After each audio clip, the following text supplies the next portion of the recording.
Hello అండి. Welcome to ఆస్ని Sudha family బ్లాగ్‌కి స్వాగతం అండి. నేనైతే వడియాలు పెట్టుకుంటున్నానండి. సమ్మర్ స్టార్ట్ అయింది కదా! అందుకు వడియాలైతే పెడుతున్నానండి.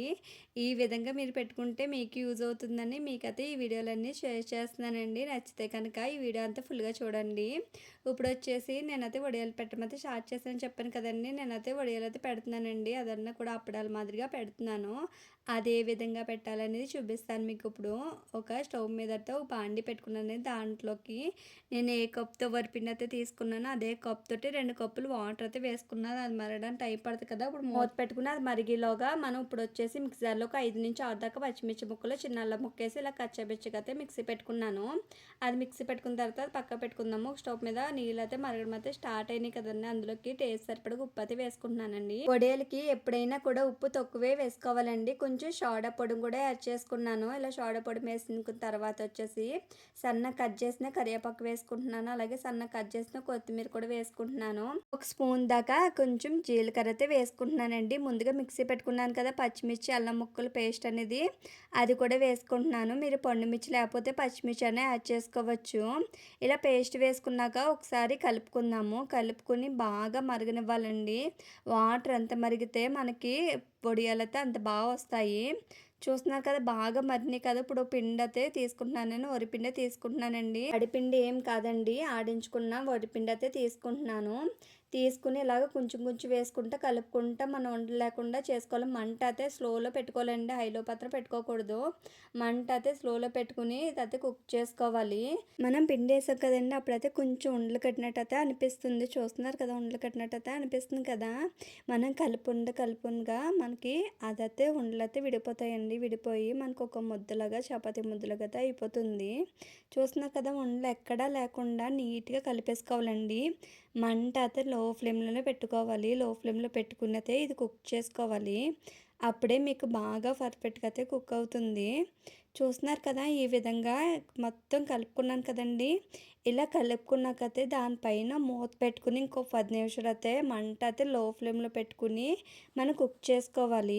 మంట అయితే లో ఫ్లేమ్‌లో పెట్టుకుని కుక్ చేసుకున్నాం కదా! కుక్ చేసిన తర్వాత ఇప్పుడు స్టవ్ ఆఫ్ చేసేసుకుందాము. స్టవ్ ఆఫ్ చేసుకుని అది బాగా చల్లారనివ్వాలి. మూత పెట్టి అలా ఉంటే మగ్గి కొంచెం పిండి అనేది బాగా ఉక్కుతుందండి. ఇలా బాగా చల్లారిన తర్వాత చూడండి మొత్తం చల్లారిపోయింది. చల్లారిపోయిన తర్వాత అయితే పైన అయితే కవర్ మీద మనం వడియాలు అయితే పెట్టుకుందాము. మనకి రోటీ మేకర్ లేకుండా అలాంటి ఏది యూజ్ చేయకుండా ఈజీగా కవర్ తోటే మనకి ఒక లోట ఉంటే చాలండి. దాంతో అప్పడాలు అనేది ఎలా పెట్టుకోవాలని చూపిస్తాను మీకు నేను. చూస్తున్నారు కదా ఈ విధంగా ఒక కవర్ అయితే తీసుకున్నాను. కవర్ తీసుకుని ఒక లోట కూడా తీసుకున్నానండి. దాంతో మనకి ప్రెస్ చేసేయచ్చు ఈజీగానే పాపడాల మాదిరిగా అయితే వచ్చేస్తాయి. ఇలా రౌండ్ చేసుకున్నాను కదా! ఇలా రౌండ్ చేసుకున్న దాన్ని ఒక కవర్ మీద పెట్టేసుకుని ఇలాగా ఒక లోట అయితే తీసుకున్నాను. లోటాలు లేకపోయినా ఇలాంటి డబ్బాలు లాంటివి ఉంటాయి కదండి స్టీల్ డబ్బాలు లాంటివి అలాంటివి తీసుకుని ఇలా ఈ విధంగా ఫ్రెష్ చేసేస్తే ఈజీగా వచ్చేస్తాయి. ఆరిపోయి కూడా ఈజీగా వచ్చేస్తాయండి. ఈజీగా నొక్కేస్తున్నానండి. మీకు రోటీ మేకర్ కావాలనేది ఏది లేదండి. మీకు ఇలా కవర్ ఒకటి ఉంటే ఇలాగా డబ్బా లాంటిది ఉంటే చాలండి ఈజీగా చేసేసుకోవచ్చు. మీకు దగ్గరగా క్లియర్‌గా చూపిస్తాను మీకు నేను. మీకేమన్నా అంటుకుంటున్నాయి అనుకుంటే కొంచెం ఆయిల్ అప్లై చేసి మీరు ఇలాగన్నా ఫ్రెష్ చేసుకోవచ్చండి. మీ దగ్గర ఇంకా రోటీ మేకర్ ఉన్నది అని అంటే ప్రాబ్లమే లేదండి. ఈజీగా చేసేసుకోవచ్చు. నా దగ్గర లేదు కాబట్టి నేను ఈ విధంగా అయితే చేస్తున్నాను. మీకు ఆరేకి కూడా చూపిస్తానండి. చాలా ఈజీగా వచ్చేస్తాయి. ఏది అంటుకోదండి. ఇప్పుడు కూడా నాకు కవర్కి అయితే ఏం అంటుకుంటే ఈజీగానే వచ్చేస్తున్నాయి. మీకు అంటుకుంటుందంటే కొంచెం ఆయిల్ అప్లై చేస్తే మీరు ఫ్రెష్ చేసుకుంటే సరిపోతుంది. చూస్తున్నారు కదా ఈ విధంగా అయితే నేను అన్నీ కూడా మొత్తం అన్నీ చేసేసుకున్నానండి. నేను ఏ విధంగా చూపించానో ఆ విధంగా మొత్తం అన్నీ నొక్కేసుకున్నాను. ఇలా అయితే నేను చేసుకున్నాను. మనం వరిపిండితోటి అప్పడాలు అయితే రెడీ చేసుకున్నాం కదా! చాలా ఈజీగా ఆరిపోయినాయండి. చాలా ఈజీ కూడా పని అయిపోయింది. ఎక్కువ కూడా కష్టపడలేదు అసలని. 2 రోజుల తర్వాత చూపిస్తున్నానండి. చూడండి ఎంత బాగా ఆరిపోయినాయో. చాలా గుల్లగా అయితే వచ్చేసినాయి. వరిపిండితోటి అప్పడాలు అయితే రెడీ అయిపోయినాయండి. ఇవి ఎంత టేస్టీగా ఉంటాయో అంటే చెప్పలేమండి. అంత బాగుంటాయి. మన డైలీ పెట్టుకుని కన్నా ఇలా చేసుకు పెట్టుకుంటే చాలా టేస్టీగా ఉంటాయి. మనకు సంవత్సరం పాటు కూడా నిలవ ఉంటాయండి. ఇప్పుడు వీటిని ఫ్రై చేసి చూపిస్తాను మీకు ఎంత బాగా వస్తున్నాయి అనేది ఎంత గుల్లగా వస్తున్నాయి అనేది కూడా. ఆయిల్ అనేది పెట్టుకోవాలండి. ఆయిల్ బాగా హీట్ ఎక్కాలి. హీట్ ఎక్కిన తర్వాత ఇవైతే వేసుకోవాలండి. కొంచెం ఆయిల్ అయితే స్లోలో పెట్టుకోకూడదు. హైలో పెట్టుకుని అయితే ఫ్రై చేసుకోవాలి. చాలా గుల్లగా అయితే వచ్చేస్తాయి. అందులోకి కొంచెం సోడా పొడి వేసాం కాబట్టి మరీ గుల్లగా వచ్చేస్తాయండి.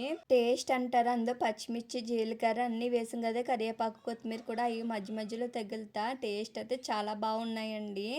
ఈ విధంగా నేను అన్నీ వేసైతే వేపుకుంటున్నాను. ఇవన్నీ కూడా చాలా గుల్లగా వచ్చినాయి. మనం బయట నుంచి అప్పడాలు తెచ్చుకుంటాం కదండి షాప్ నుంచి, సేమ్ అదే టేస్ట్ వచ్చింది. కానీ మనం పచ్చిమిర్చి వేసుకున్నాం, అలా కరివేపాకు కొత్తిమీర వేసి చేసుకున్నాం కదా, టేస్ట్ అయితే చాలా బాగుంది. మీరు ఒకసారి ట్రై చేయండి, చాలా క్రిస్పీగా వచ్చినాయండి. ఈ రెసిపీ కనుక నచ్చితే కనుక మా ఛానల్ అనేది సబ్స్క్రైబ్ చేసుకోండి. అలాగే లైక్ చేసి మీ ఫ్రెండ్స్కి, మీ ఫ్యామిలీ మెంబర్స్కి షేర్ చేయండి. ఈ వీడియో ఇంతవరకు చూసారు కాబట్టి లైక్ చేసి వెళ్ళండి. Thank you for watching. Bye.